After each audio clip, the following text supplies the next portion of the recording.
again, everybody, and welcome to the two-man game right here on Claves Online. I'm Bob Ramsey. That's Matt Rocchio, and it's the two-man game, but we're playing the three-man game today, and we welcome in one of my best buddies. We've known each other a long time. He is the sideline guy, and it's much more than that with the Memphis Grizzlies. Rob Fischer. Fish, how you doing, buddy? Doing well. It's always great to talk Grizzlies basketball, especially when you're winning. So, and always great to visit with y'all.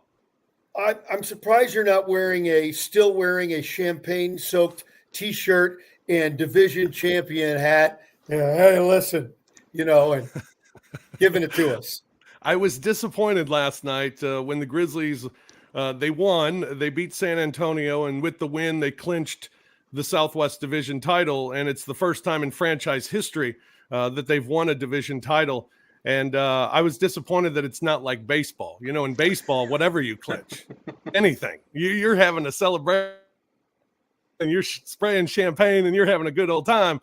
In the NBA, it's just different. The divisions just really don't matter. No. It's not a big deal. I mean, when you look at the standings in the NBA, you look at the conference standings. They've really eliminated meaning of divisions other than you play each team 4 times. And then you play most of the other teams in your conference 4 times, with the exception of a few that you'll only play 3.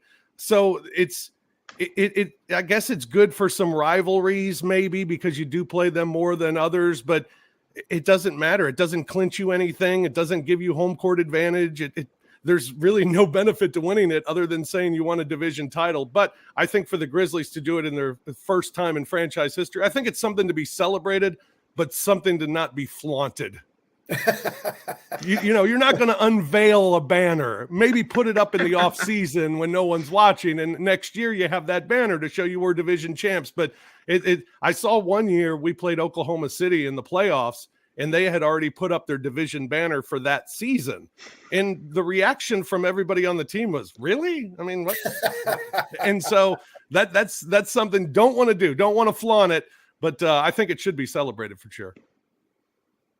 Yeah, absolutely. And I think when, with a young team like this, you don't want to get, caught up in the little things like championships or league division wins. But I mean, when you look at the win total they're putting up right now, it's just incredible what this kind of young team is doing, even with the injuries they've had. So is there something where it's just, another milestone that this young group can hang their hat on and continue to grow?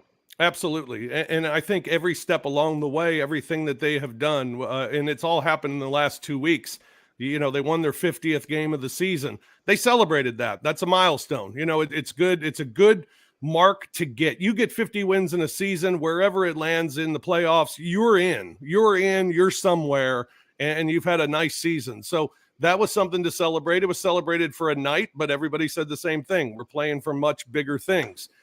Then they clinched a playoff spot. All right, well, it was inevitable, but it was something to celebrate. You clinch a playoff spot. Good. You don't have to worry about that anymore. It's not coming down to the final days of the season. Last night, you clinched the 2 seed. You clinched the division.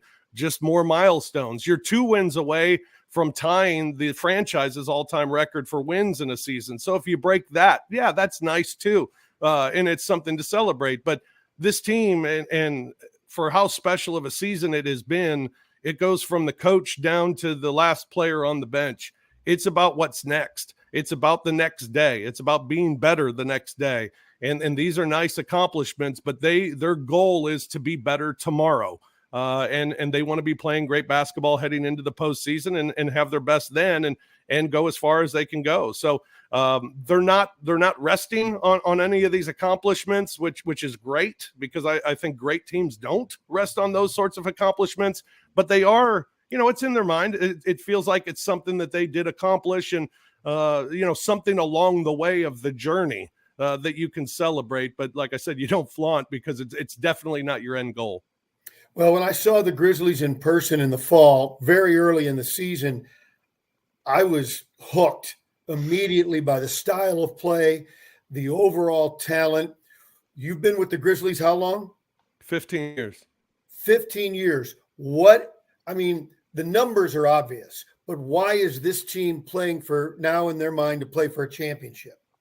Because of the things you said. They are young. There's no ceiling on this team. with the teams of the past that have had success with the Grizzlies, they were successful because they were different. They had a niche that allowed them to win. It was grit and grind and bully ball and having scores in the 80s and 90s. And that's how they won. And we appreciated it and we loved it. But when you got to the postseason, there was really a ceiling. How far could you go? Things broke your way. You had veterans. You could win. And you had hopes of going further every year. They got to the Western Conference Finals and got swept by the San Antonio Spurs. It always felt like you just didn't have enough. You were good enough. You were good enough to compete with anybody, but could you win the whole thing? And it never felt like that ceiling was there. This team, there is no ceiling. Their talent is dynamic. It's explosive. It's a different type of basketball. The Grizzlies don't have a niche anymore. They actually play the way the game is played now, and they do it as well as anybody in the league. And, you know, the sample size is so great at this point, being the number 2 seed and clinching that and being the second best team in all of the NBA.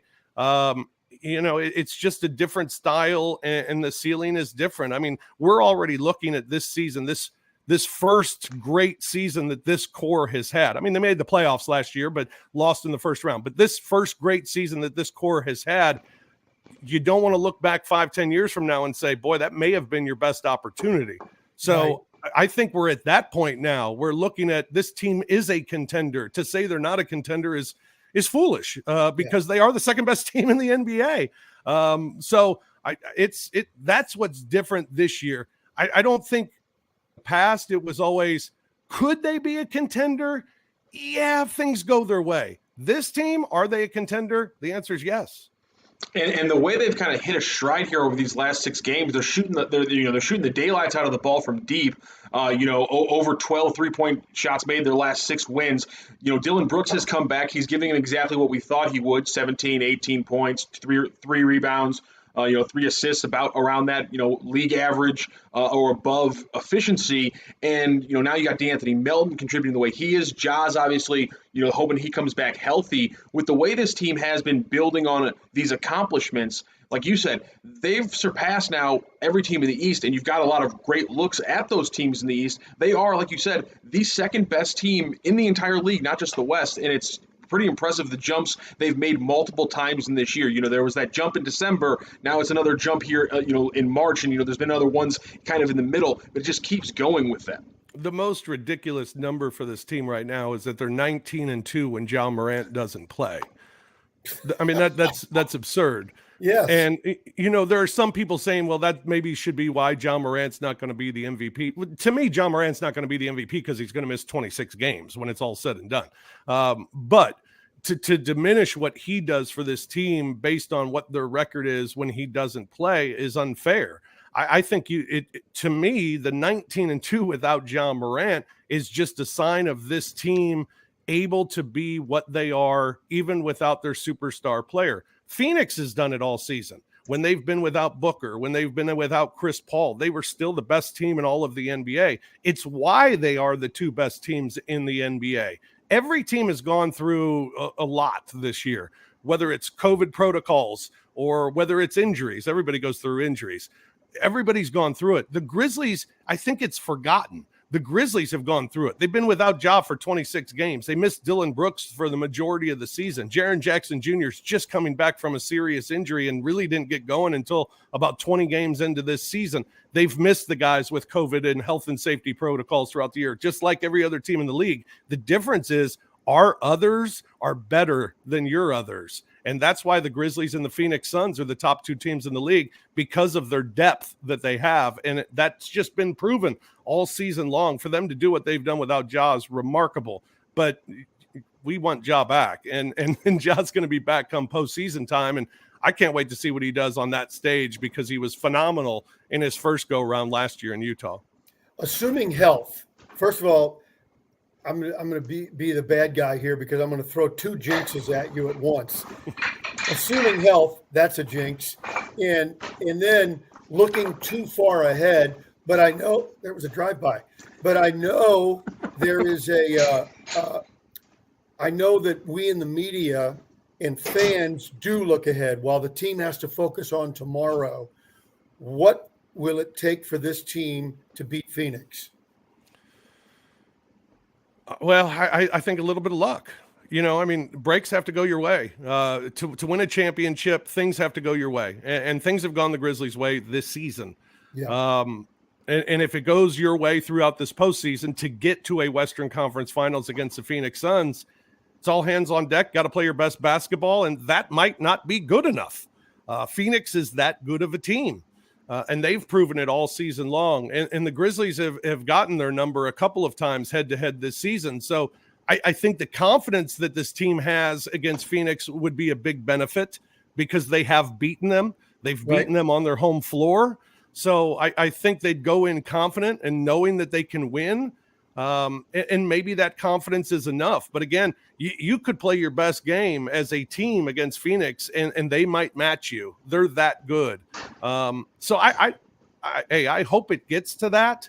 Yeah. And I think your national pundits might be picking Phoenix just because they've been the solid team all season, because they have that leader in Chris Paul, they have that star in Devin Booker, and all their other pieces fit in so well that they might be the favorite, probably should be the favorite in a matchup with the Grizzlies. But I don't think the Grizzlies fear anybody.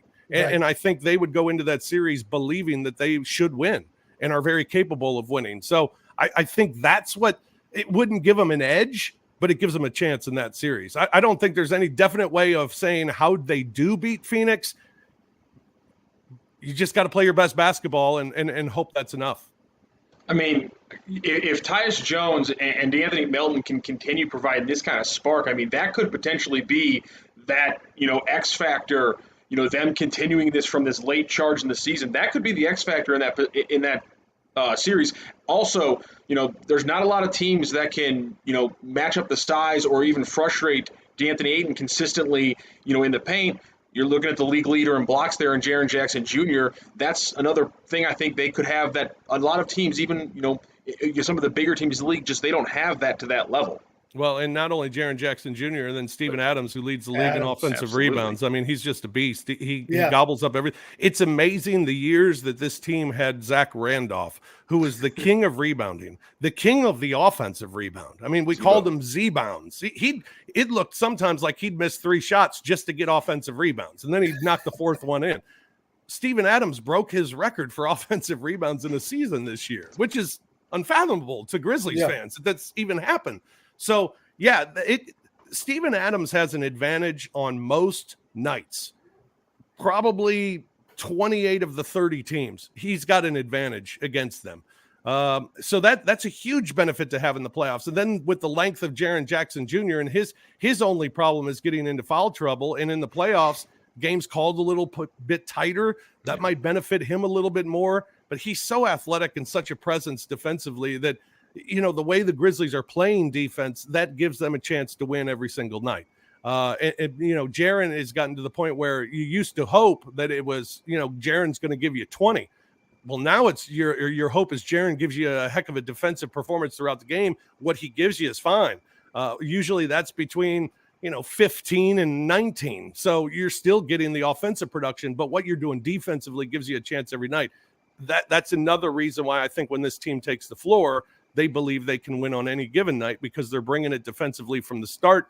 They're playing with leads. They're a confident shooting team right now. I mean, it's gotten to the point where the last couple of they beat a good Milwaukee team, really good Milwaukee team contending for the Eastern Conference. They do it without John Morant. They do it without Jaren Jackson Jr. And they beat them by 28 points. I mean, this you mentioned the bench of this team, and it's huge. During the 6-game win streak, they're outscoring the opponent's bench on average 53-38, 53 bench points without a point guard coming off your bench. Your backup point guard is starting right now. You don't have another point guard on the team.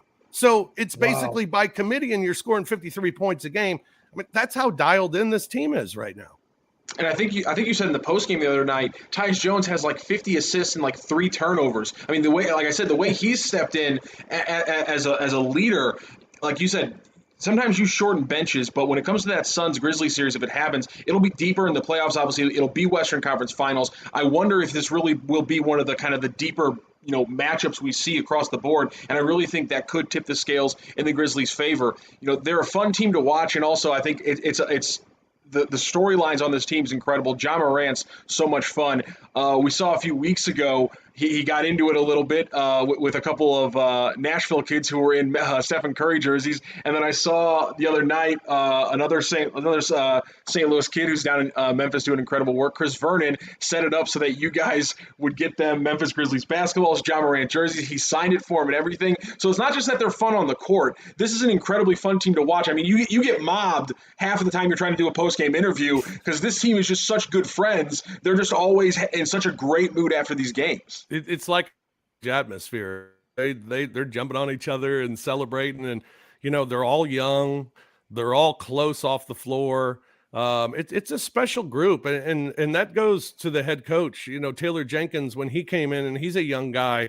His first order of business was to get with every player and to have dinner with every player. And he wanted to really encourage a family type of atmosphere with the organization and from the top on bottom. And it is that. And, I'm lucky to be a part of it because, even last night on the plane coming home after clinching the division championship, the head coach of the team comes to the back of the plane, was shaking everybody's hand and congratulating everybody and saying, this is a team effort. Everybody's involved and we did it. And this is just the beginning. And, that feels good when you have that sort of atmosphere, and that goes for the players and they feel that way. And the relationship that the coach has and the trust that he has in this young team. That's the remarkable thing. Early this season, when people would ask me if they're contenders, they have to be because they have one of the best records, but they don't have that veteran. They don't, they haven't been through the grind of the postseason. But this team is led by a 21-year-old who's one of the best players in all of the NBA, and they follow him. And he's a true leader, and he plays like the superstars of the game do. He's got that killer instinct. He's got that hatred of losing, hates losing more than even loves winning, but it's always about winning. And it's rubbed off on everybody on this team. And it's incredible to watch. And they've been so much fun. They have fun on the floor. They have fun off the floor. They know when to kind of ramp it up and when to, calm it down a little bit. They'll talk trash to you. They're young, they're confident, they're hungry, and they got bigger goals than anyone imagined this team would have when the season began. So Fish, take a look at the Eastern Conference for a moment. I know you don't see them quite as much, but Rocc and I have been trying to figure out all year long where that thing's going. About a month or so ago, we said we think 1 through 8 might just flip-flop. Now they're all jammed up. It is insane. You got a gut feel who's going to survive that mess? I got two teams that are the two that I think will emerge from the East. One being Milwaukee. They're the defending champions. It's got to go through them. I think they're learning how to win in the postseason and what it takes in the postseason. That experience of going through it last year gives them an advantage over a lot of these teams to do it consistently night in and night out. They have the superstar player. They have the great role players around him. I think you have to put Milwaukee in that mix. And then the other team that I put in that mix is Miami. They have take away Pop, and they got the best head coach in all of the NBA in Eric Spoelstra. They got a superstar in Jimmy Butler. They got the guys who fit in around him, a veteran like Kyle Lowry, a guy like Bam Adebayo, who they just bring it every night. And what they bring every night is what we were talking about with the Grizzlies earlier. They bring defense every night and a defensive intensity that they can bring every night that gives them a chance to win. I think they have the pieces. They're the most consistent team. I think Philadelphia, there's just too much inconsistency. Brooklyn, just too much inconsistency. They're still a 500 team when Kyrie does play. That's just not good enough. And to think that they're just going to walk over people, they're not deep enough either. They played the Grizzlies last week without Ja Morant and played as well as they possibly can play. Durant and Kyrie were both incredible. They scored 75 points between them. They scored 120. Grizzlies beat them by 18. Not good enough, yeah. It wasn't good enough. They don't defend anybody. So they're just not consistent enough either. And then the other teams, Cleveland, it's a good story. I don't think they're ready. They're sinking like a stone. I don't think the team I'm leaving out is Boston, and they're actually really scary because they're playing really well right now, and they're playing well on both ends of the floor. I shouldn't leave them out because they're one of the hottest teams in the NBA. They're playing so well at home. They're just so long defensively. Jason Tatum, St. Louis kid, he's just burying everything right now. I mean, he's gotten himself in an MVP race, at least into the discussion right now because of the way that he's playing. So yeah, Boston's probably another one. So between those three, and if I had to pick one, I'd probably stick with Miami.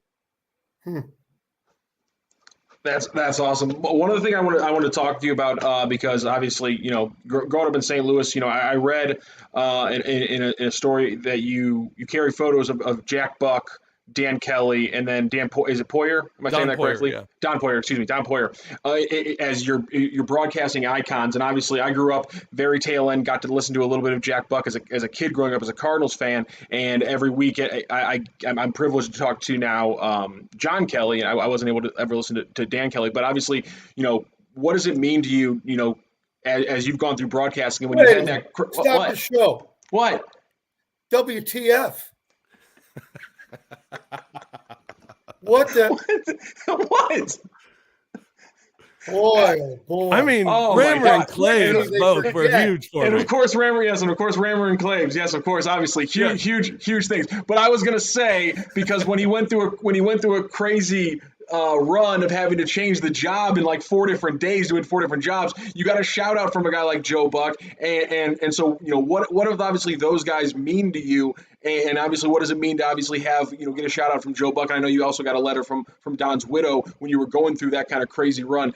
Talk a little bit about your those people who imprinted on you as a broadcaster. This season has been so amazing. And I mean, just when it's over, to think back of what happened during this year is going to be incredible. And, it's such a whirlwind that when you get caught up in it at this point of the season, you kind of forget what's happened. But yeah, that week, there was a 2-week span where I got to do radio play-by-play for a couple of games. Then I did my normal job. Then I did television color. And then I did television play-by-play for 3 games. I mean, it was a dream come true when I was, young, really young, in my early teens. What I'm doing today it's what I wanted to do. And I wanted to be a broadcaster. I wanted to be Dan Kelly. I wanted to be Jack Buck. Those are the guys. I mean, Rammer, before we talk about the other people who influenced me, Rammer, I mean, come on. Incorrigible. You get me from St. Louis in our age or older. And if you're in this business, that's why you're in this business, because of Jack Buck, because of Dan Kelly, 2 of the best to ever call games in their respective sports. And, I'll never forget my first play-by-play job, the St. Louis Vipers. Don't miss the hiss. Roller Hockey International. The first game that I did was in that booth at the old arena. And I'll never forget the picture of Dan Kelly. There's an old picture of Dan Kelly who's standing in that booth. He's looking down at this old black and white monitor of the game, and you can see the other half of the rink with the game going on. And I got up in that booth, and the first thing I did was I stood in that position, and that old television monitor was still there. And I looked down at the rink, and no, it was the floor. It wasn't ice, but it was the same. It was the same picture. And I was in the booth with someone. I was like, you've got to take a picture of this. I mean, this is what I've dreamed of my whole life. And to do that, even on that level was a dream come true. And to get into the business, with people like Bob, who helped me get into the business by, because I was an injured Billiken. I had to work out with Bob when Bob came to work out with us, and we developed a friendship, and to be able to get into the business and still be doing it. And after all these years, to be as happy as I've been, doing radio for 30 years, getting to do television and do television with a team, and to be part of a team is, it's been I've lived a dream come true. But back in January, to get that short opportunity to do play-by-play of an NBA game, and to think of Jack Buck, and to think of Dan Kelly, and to think of Don Poyer, the original voice of the Memphis Grizzlies. It was, I mean, just talking about it now gives me chills. It was an incredible experience. And to hear, for Joe Buck to tweet something out meant a lot to me. To hear from Bob and to hear from Claves and getting texts and watching the games was it was a thrill for me, and the conversations that I had with them after those games, and Don Poyer's widow to text me and say it reminded her of a young Don. I mean, it was a chilling experience, and it was great fun. I had great highlights. I thought I did really well. It made me believe, not doing it regularly, but always believing I could do it. It made me believe that I can do it, and I was able to do it. And I got that opportunity at the highest level in NBA basketball. And it's something I'll never forget and cherish forever. It was weird circumstances on how I got to do it, but I took advantage of it and had a blast. You got a Morant game winner. That was an incredible call. I got a Morant game winner. I got a Morant huge highlight dunk in Brooklyn that's still played all over the place that I see on commercials a lot of times. I mean, it's fun. I'll look back at the highlights because I have a lot of clips of the highlights, and I'll look back on them and just watch them sometimes. I'm like, I can't believe I did this. I can't believe I called these games. And so it was, and to do it this season with this team and all the games that I did, the 2 radio, the 3 TV, and then the 1 color, won them all. So 6-0 when I was doing those other jobs. So that certainly made it a lot easier too, and a lot more fun to be able to call wins in those situations. For those who don't follow you, tell everybody, I know you're at Fish Nation, but tell everybody how they can follow you on social media. On Twitter at The Fish Nation, and on Instagram at The Fish Nation _. Okay. And then I do a few podcasts. I do a podcast called The Odds Couple with Grind City Media, which is the Grizzlies media conglomerate, where we talk odds during football season. We're on every week, and outside of football season, we do shows around events like the Final Four. We did one this week on the Final Four and WrestleMania. So the odds, you can check that out. It's called The Odds Couple, and I do a baseball podcast called Infield Fly. I do it with a Braves fan. I thought it was the perfect title of the show.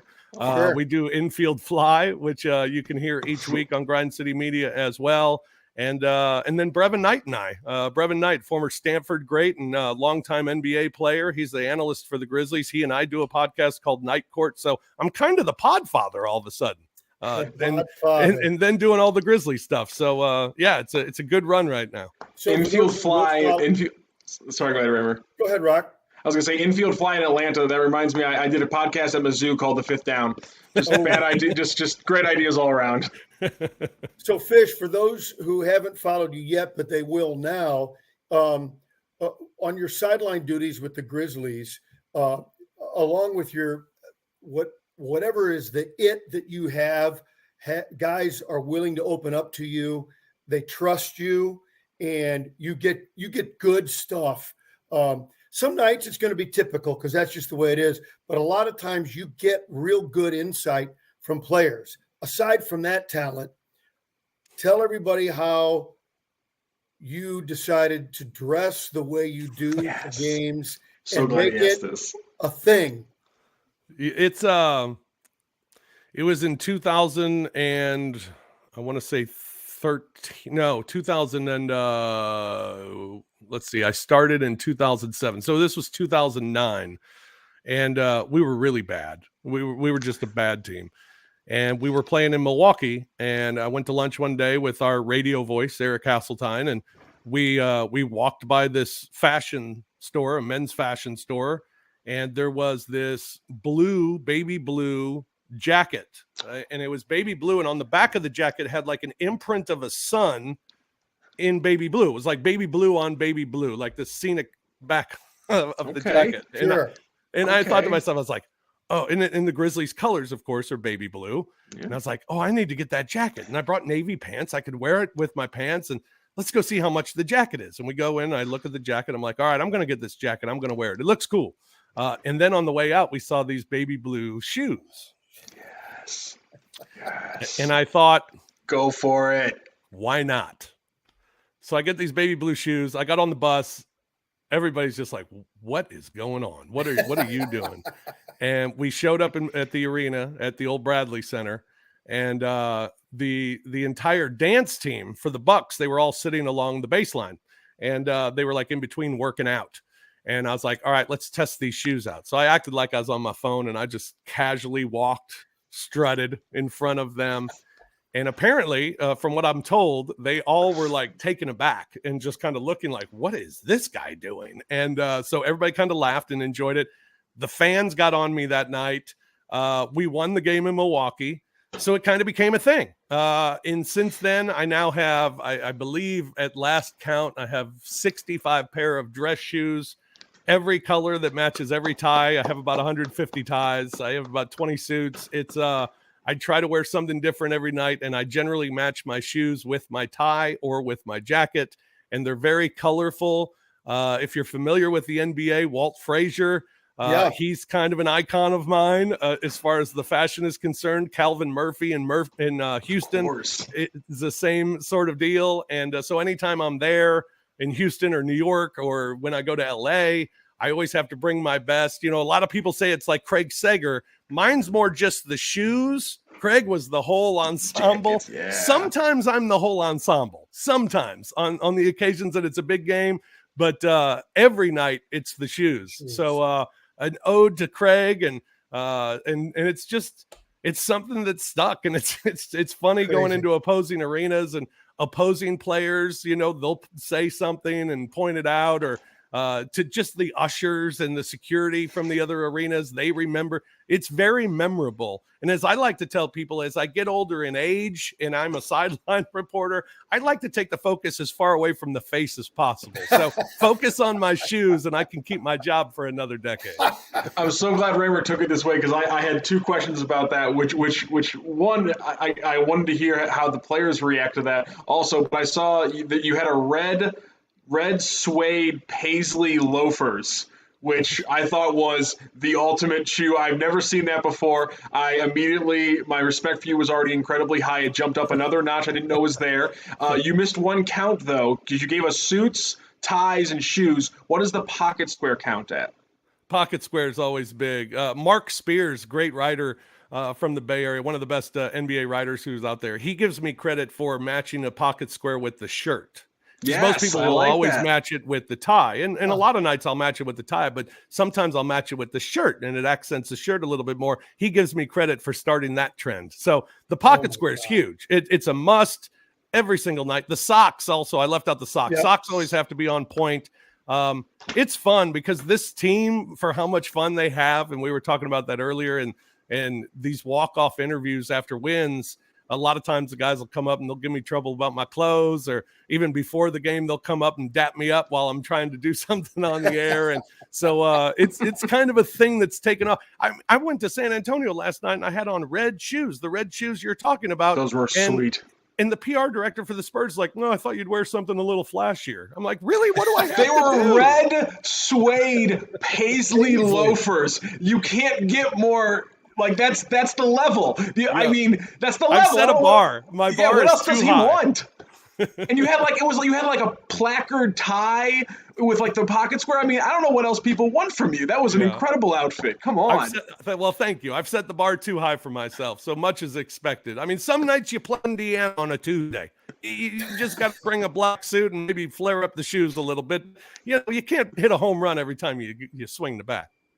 But here's the last thing I'll say before I let you go. The key is laces. That's the one key about the shoes I've noticed that a lot of people, I know you had somebody out there who's mentioning the pocket squares. The big thing that jumps out to me, you're changing the laces colors with the shoes, and it's accenting it perfectly. You got it down to a T, and I'm so impressed by it. Well, I even have the matching masks when I have to wear a mask as well. So it's all about, I've always been that way, though. That didn't even start with this. I've always matched. I mean, I'm matching right now. I match when I go to bed. I took the kids to school last week, and I had on black sweats with like a blue top, and I was freaking out. And I told my wife, I was like, I don't even feel like I should leave the house. What if somebody sees me? I'm not matching. So, I mean, I am always matching.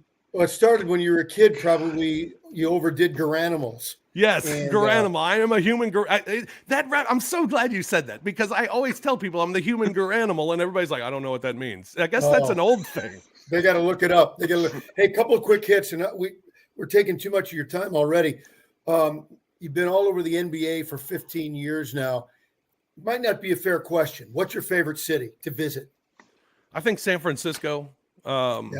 It's the nicest hotel in the league, and the food is amazing. You can get so much great food. The everything's close to the hotel. Everything's in walking distance. Great shopping. It's San Francisco's my favorite. I mean, New York's amazing. Chicago's great. The usuals, the big cities, the ones that are fun to visit, but you'd hate to live in. Those are great. LA's different depending on where we stay. I mean, sometimes we stay downtown and that kind of sucks because there's really not a lot to do around that area, around Staples Center. But like we'll stay, if we're there for a long trip, we'll stay out of Marina Del Rey, and it's just beautiful, and the restaurants are awesome. And so those are the favorite. My favorite, though, if I had to pick one, it would be San Francisco. I'd stay there long times, long trips, every chance we get. So final thing for me, because food is very important to me. So when you go to all these cities, do you have a couple of places, or do you go to the same place all the time? Do you intentionally try to vary it up? And if you've got a couple of favorite foodie haunts, what are they? Yeah, but it's doing it now 15 years. It's pretty much you have your spots. I mean, you know where you're going in every city, and sometimes we'll shake it up. But the favorite food is New York, and we always go to a place. Arturo's is the name of it. It's an old Sinatra bar. They got a little 3-man band that's playing Sinatra music in there every night, and the food is exceptional. San Francisco is an incredible food place. Those are two of the best. Those are probably my two favorite food. Miami's got great too. Anytime you get close to water, you can get great food too. But yeah, I would say San Francisco and New York, food-wise, are my favorite. Portland is a sneaky, great food place, especially for breakfast. Great breakfast place in Portland. Very good. Well, Fish, we've taken up so much of your time. We really appreciate it. And, we're Grizzlies fans. We're Rob Fischer fans. Get Ja healthy. You stay healthy. Best of luck to you and the Grizzlies. And we'll visit again down the line. And again, we really appreciate your time and root for you guys every night you get out on the hardwood. Let's do this again when we're talking NBA Finals, and hope this journey is something special so far. I can't wait to see what's next. Beautiful. Absolutely. Fish. Absolutely. Thank you so much, Rob. Thanks, Fish. Love you, buddy. You got it, guys. Love you too, man. See ya. There he was. That was Rob Fischer. Obviously, you can check him at the Fish Nation on Twitter. Check out his Instagram. He's like I said, the suits. He lines it up every time he's out there. He's got the shoes. He's got the tie. He gives you a little debut right before he goes on for the pregame and eventually the postgame. He's always got it on point. St. Louis guy, again, he's got the connections, looking up to guys like Kelly and Buck, obviously like you did when you were young and I did when I was young even, maybe a little bit in the next generation with Joe and John, but just, a consummate professional, so damn good at his job. And, we obviously love Memphis, but obviously Rob's killing it down there. That was fantastic. Yeah. And the final thing on him is that, he kind of had the hook, as a sideline guy with the clothes, but he's a terrific interviewer, really good. And it's obvious when you watch, as I told him, the players trust him and he gets good stuff from the players night in, night out.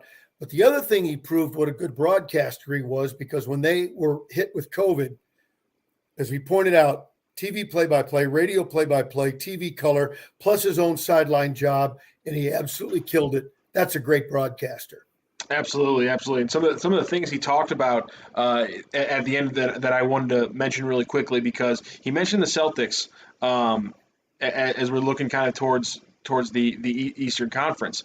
They lost Robert Williams III. Time Lord is the nickname. Just an incredible shot blocker. And I think it's interesting in the conversation we had. He mentioned Bam Adebayo. He mentioned Giannis. We talked a lot about Jaren Jackson Jr. and DeAndre Ayton.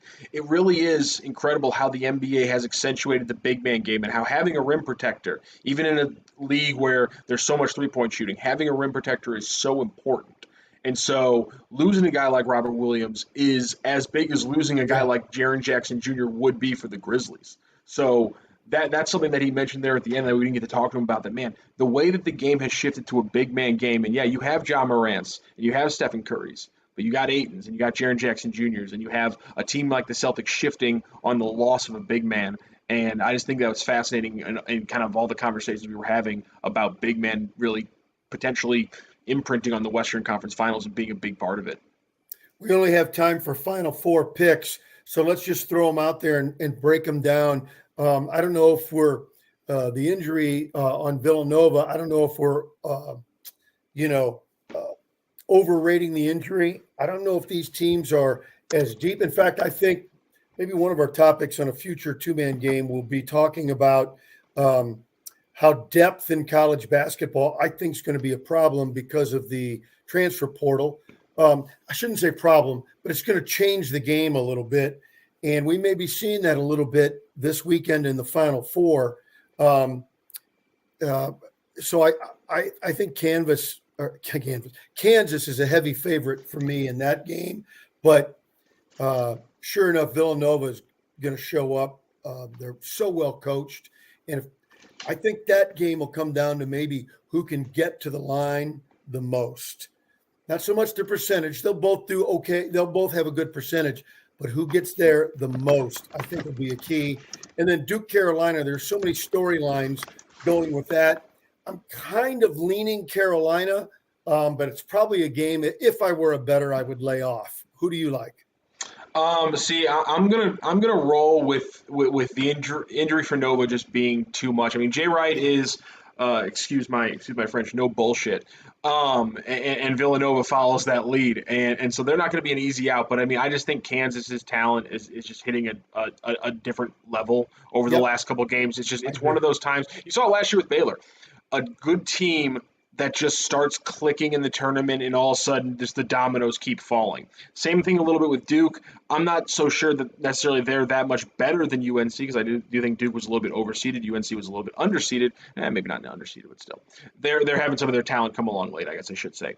But this is more of a fate thing that I'm going on the other side of the bracket, which is just, I mean, Duke and Kansas, first of all, there's nothing, if you would have asked me a month ago, I wouldn't have had the prescience to have this answer. But if you would ask me, what's the one thing that could get you to root for Duke in a championship game?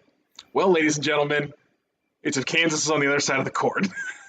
So that's what's going to happen. It's what is, like I said, after the Elite Eight, I was fully in on Coach K winning, and now this is how it's going to play out. Kansas is going to beat Villanova to my chagrin. Duke is going to beat UNC, which again, I didn't want UNC to have that forever,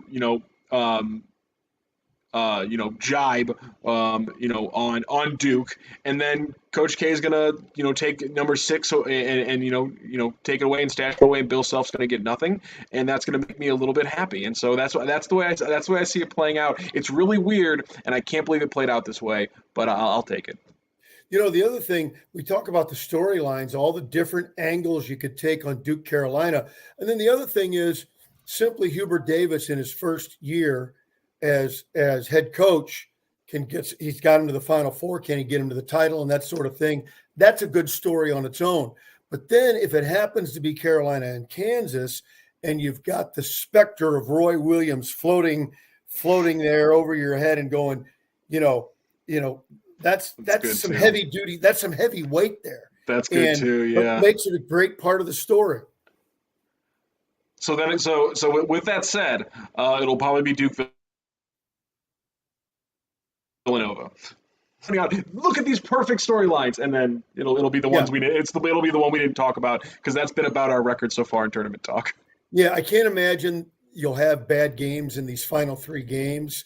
It's always possible, but I don't think it's likely. They're all too well coached. They all know how to play. They all can shoot. They all can defend. That's why they got there, and they should be good games all the way through. I think the best chance for a bad game, unfortunately, I actually think it is Duke just coming out with just the revenge game after getting stomped by UNC and just completely turning it on the head than what everyone's expecting. That's honestly, I think that's the best kind of big margin potential for the weekend. We've gone overtime, folks. Thanks for staying with us. That's Matt Rocchio. I'm Bob Ramsey. Of course, special thanks to our buddy Rob Fischer with the Memphis Grizzlies. hopefully we can talk with him as they go to the finals, maybe even the conference finals, as that comes down the line, and everybody's got their fingers crossed for them. We'll wish everybody a great weekend of Final Four basketball and NBA basketball. We'll talk to you again next week on the two-man game here on Claibs Online. St. Louis Acura is the only Acura dealer in the nation to win the Precision Team Award for 30 years. How do we do it? By making you, our customers, our number one priority. As others increase their fees and take advantage of limited inventory, we keep our prices low because we remain committed to becoming better than ever and treating you as we want to be treated. We want you coming back and sending your friends and family to a veteran-owned, family-based business you can trust. St. Louis Acura, better than ever for you.